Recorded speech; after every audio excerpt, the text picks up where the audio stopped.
औज़ुबिल्लाहिमिनश्शैतानिर्रजीम बिस्मिल्लाहिर्रहमानिर्रहीम। अस्सलाम वालेकुम डियर स्टूडेंट्स, उम्मीद है कि आप सब खैरियत से होंगे।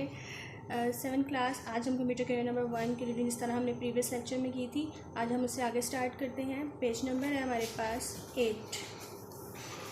Before the first generation of computer, two significant electronic computers, Mark 1 and ENIAC were introduced. Generation से पहले 2 significant electronic computer इंट्रोड्यूस हुए थे, Mark 1 और ENIAC. Mark 1, Dr. Howard Egan of Harvard University along with a team of IBM engineers completed the Mark 1 computer in 1944.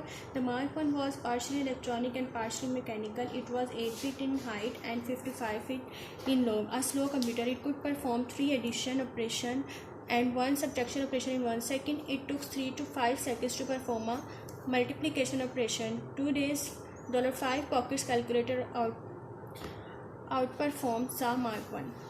Doctor Howard Aiken जो Harvard university के थे, उन्होंने अपनी IBM इंजीनियर टीम के साथ मिलकर एक मार्क 1 कंप्यूटर को कंप्लीट किया 1944 में। ये पार्शियली इलेक्ट्रॉनिक भी था और पार्शियली मैकेनिकल भी था।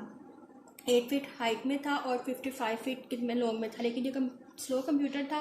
ये 3 addition operation and 1 subtraction operation सिर्फ 1 सेकेंड में परफॉर्म करता था। उसको 3 to 5 सेकेंड लगते थे मल्टीप्लिकेशन को सॉल्व करने के लिए। आगे है ENIAC. World War II 1939 to 1945 created a need for the American military to calculate trajectories of missiles very quickly. The military asked Dr. John Moseley at the University of Pennsylvania to develop a machine for this purpose. Dr. Moseley worked with John Presper Eckert, Atansoff and Berry to build the device. The ENIAC electronic numeric integrator and calculator was not completed until 2 months after the war ended. ENIAC, which could perform 5 multiplication operations per second, was much faster than the Mark 1. World war 2 में उन्हें American military को ज़रूरत पड़ी थी missiles की calculation के लिए। उन्होंने डॉक्टर जॉन मॉशले से कहा कि वो इस पर्पस के लिए कोई मशीन जो है वो डेवलप करें। उन डॉक्टर मॉशले ने जॉन प्रेस्पर के साथ मिलकर ये डिवाइस बनाई थी, लेकिन वो वॉर एंड भी हो गई थी, लेकिन फिर भी ये जो डिवाइस ये कंप्लीट नहीं हो सकी थी। विच कुड परफॉर्म, ये 5 मल्टीप्लिकेशन ऑपरेशन पर सेकंड में परफॉर्म करती थी। ये फास्टर थी, ये तेज़ी से करती थी काम मार्क 1 से। ठीक है, मार्क 1 की निस्बत ये तेज़ परफॉर्म करती थी। आगे हमारे पास है फर्स्ट जनरेशन की ड्यूरेशन थी 1951 to 1958. In 1951, the Universal Automatic Computer was developed as the first digital computer.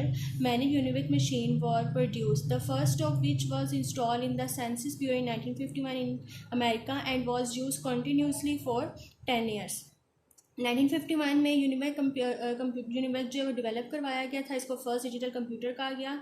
ये many UNIVAC machine were produce, the first of which was install. इसको सबसे पहले 1951 में सेंसस ब्यूरो में इंट्रोड्यूस किया गया था अमेरिका में, और ये 10 साल जो है वो कंटिन्यूसली चला था। इन 1953 the IBM international business machine corporation introduce first commercial computer, the IBM 701. IBM made a total of 19 of these computers. At that time, industry leaders felt that 19 computers should be sufficient to take care of computing needs of American business. ये हमारे पास IBM 701 introduce करवाया गया था। इस computer है 1953 में IBM corporation के साथ।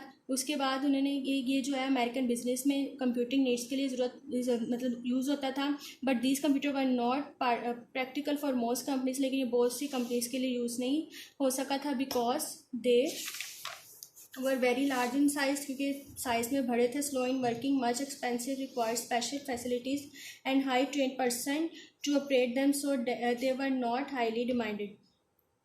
जो फर्स्ट जनरेशन में कंप्यूटर्स थे वो बहुत बड़े थे साइज़ में, उनको एक रूम में रखा जाता था, लेकिन ये वर्किंग बहुत स्लो करते थे, एक्सपेंसिव भी बहुत ज़्यादा थे, और इसके लिए स्पेशल जो फैसिलिटीज़ वो रिक्वायर्ड थी, और ट्रेन पर्सन जो है इसको चला सकते थे।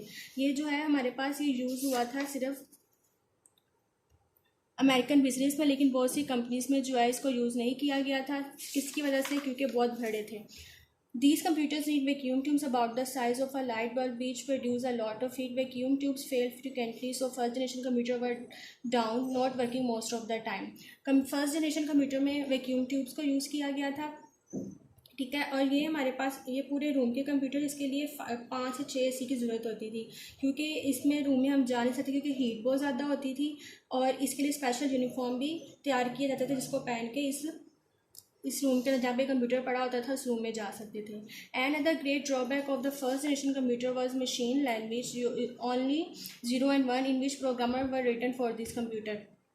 इसको 0-1 में लिखा जाता था, सिर्फ इसको प्रोग्रामर ही समझ सकता था जो मशीन लैंग्वेज को जानता है। इसके मेन पॉइंट्स क्या हैं? First generation computer use vacuum tube, first generation computer में वैक्यूम ट्यूब्स का यूज़ किया गया था।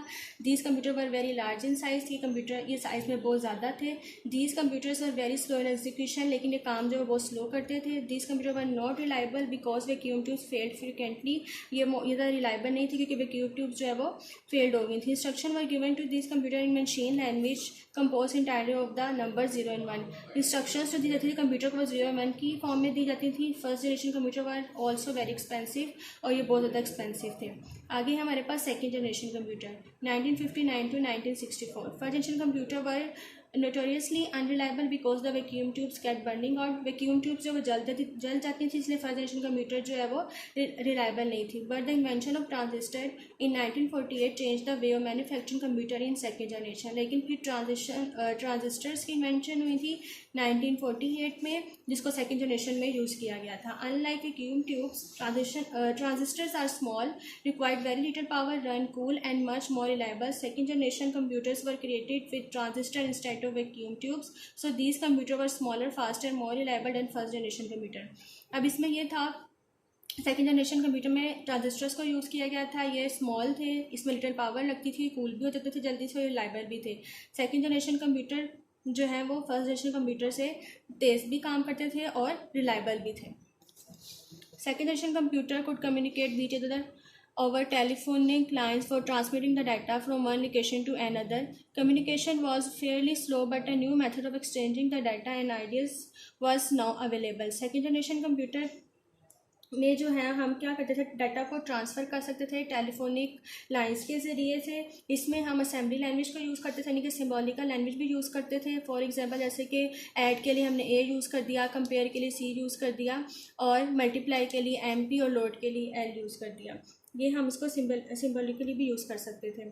आगे हैं इसमें इसके मेन पॉइंट्स हैं कुछ। Second generation computers use transistor, इसमें ट्रांजिस्टर यूज़ होते हैं। These computer were smaller in size, first generation computer की निस्बत ये जो है साइज़ में स्मॉल थे। These computer were faster in speed than first generation computer, ये स्पीड में भी ज़्यादा होते थे फर्स्ट जनरेशन कंप्यूटर की निस्बत। These computer were more reliable but they use transistor instead of vacuum tubes, ये बहुत ज़्यादा रिलायबल थे क्योंकि इसमें वैक्यूम ट्यूब्स की बजाय ट्रांजिस्टर्स को यूज़ किया जाता था, क्योंकि वैक्यूम ट्यूब्स जो बर्न आउट हो जाती थी। These computers were given instruction assembly language में हम इंस्ट्रक्शन देते थे। These computer were less expensive than the first generation computer, first generation computer के जो कंप्यूटर्स थे वो बहुत ज़्यादा एक्सपेंसिव थे, लेकिन जो सेकेंड जनरेशन कंप्यूटर है वो लेस एक्सपेंसिव थे। Second generation computer could communicate with each other over telephone line, इसमें हम क्या करते थे, कम्युनिकेट कर सकते दूसरे के साथ टेलीफोन लाइन के ज़रिए। इस अभी हमने पढ़ा था कि जो सेकेंड जनरेशन कंप्यूटर है वो कम्युनिकेट विद टेलीफोन लाइंस, हम इसमें डाटा ट्रांसफर कर सकते हैं from one location to another locations में। ठीक है, तो जी तो बच्चों ये था हमारा आज का लेक्चर। उम्मीद है कि आपको समझ आया होगा। इंशाल्लाह नेक्स्ट लेक्चर के साथ फिर मिलेंगे। अल्लाह हाफिज़।